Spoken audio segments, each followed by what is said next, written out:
is Kiati. I'm head of Joshi Advocates. Thank you very much for joining us in this video, how to make a human rights application and not pay the Home Office fee. So in the next 5 minutes, we'll look at the fee waiver application, which is an application you make to the Home Office requesting that, look, these are my circumstances, I can't pay the fee for my human rights application. So first thing to understand is only to ask for a fee waiver when you are ready to submit the subsequent human rights application in. What do I mean by that?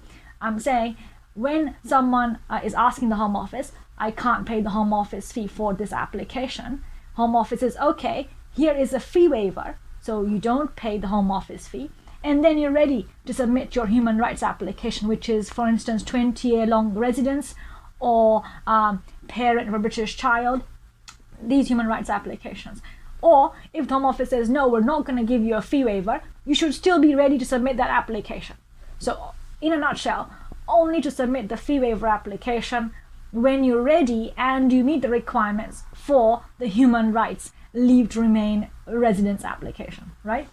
So let's see the documents you need for a fee waiver and what is actually a fee waiver application. So a fee waiver is saying to the Home Office, I am homeless or I'm in danger of becoming homeless, destitute, I don't have any earnings because I haven't got a job, or I can't get a job because I'm unlawful in the UK, I don't have a bank account because I'm, again, unlawful in the UK, I'm not allowed to have a bank account, that kind of stuff.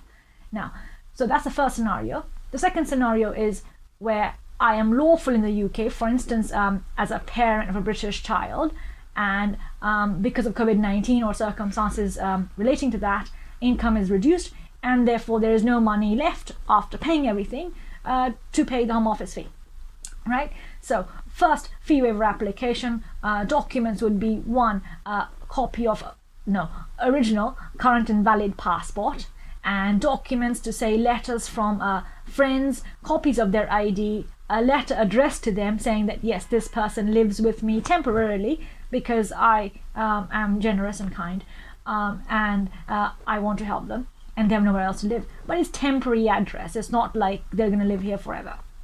And your bank statements, if you have them. If you don't have bank account statements, make it very clear in the application, I don't have bank account statements, right?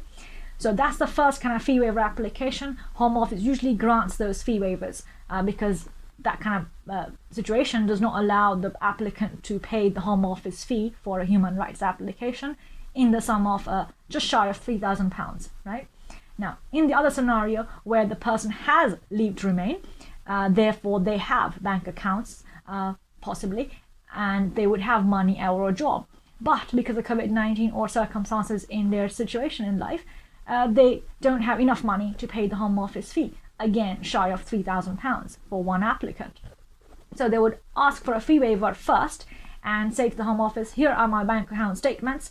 Make sure you give bank account statements from all bank accounts, not just one. Otherwise, Home Office will check and they will say, hang on a minute, we've seen the NatWest bank account, but not Barclays. So give us Barclays, right? All bank account statements from all bank accounts for the last 3 months to see your income. And in this case, we would suggest that the applicant give a list of the income, how much money is coming in, and give a list of expenses, how much is going out. So whatever number remains, most likely is not sufficient to pay the Home Office fee. And on that basis, request a fee waiver. Now, always request a fee waiver before your visa expires, and give the Home Office at least 4 weeks to make a decision. So for instance, if your visa is going to expire in June, right, you should ask for a fee waiver, say April or May, first week of May latest, allowing the Home Office 3 weeks to make a decision on the fee waiver application. And if they grant the fee waiver, you can submit your visa application in time. And if they don't grant the fee waiver, still you submit the application in time. Never wait for a fee waiver application decision and not submit the visa application. There are two separate things. Fee waiver is not an application for a visa. It's just an application to say to the Home Office, I can't pay your fee. Here are the documents telling you why. So please allow me a fee waiver and still allow me to make an application in the Home Office for my leave to remain residence. Yeah, I hope this has been helpful. As always, contact details below, subscribe, and I'll see you next week. Thank you so much. Bye.